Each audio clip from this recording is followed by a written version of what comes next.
കുറച്ച് നാളായിട്ടുള്ള ആഗ്രഹമായിരുന്നു നല്ല അടിപൊളി മട്ടൻ ലിവർ മേടിച്ച് ട്രൈ ചെയ്യണമെന്ന്. പക്ഷേ എവിടെ നല്ലത് കിട്ടും എന്നുള്ള കാര്യത്തിന് ഭയങ്കര കൺഫ്യൂഷനായിരുന്നു. അപ്പോഴാണ് കാസ കിച്ചൻ്റെ കുറേയധികം റീല് കണ്ടത് കേട്ടോ. അപ്പോൾ അവിടുത്തെ എങ്ങനെയുണ്ടെന്ന് ട്രൈ ചെയ്ത് നോക്കാമെന്ന് വിചാരിച്ച് അവിടെ ചെന്നേ. അവിടുന്ന് ഞാൻ അവരുടെ മട്ടൻ ലിവർ റോസ്റ്റും പൊറോട്ടയും പിന്നെ ചിക്കൻ ഉള്ളിമുളക് മേടിച്ച് ട്രൈ ചെയ്തു. ശരിക്കും പറഞ്ഞാൽ അടിപൊളിയായിരുന്നു കേട്ടോ. എനിക്ക് പേഴ്സണലി ഭയങ്കരമായിട്ട് ഇഷ്ടമായി.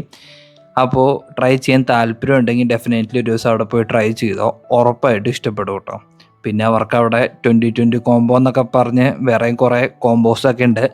അപ്പോൾ ഒരു ദിവസം പോയി ട്രൈ ചെയ്യ്, എന്നിട്ട് എക്സ്പീരിയൻസ് എങ്ങനെയുണ്ടെന്ന് കമൻറ്റിൽ ഇട്ടേരെ കേട്ടോ.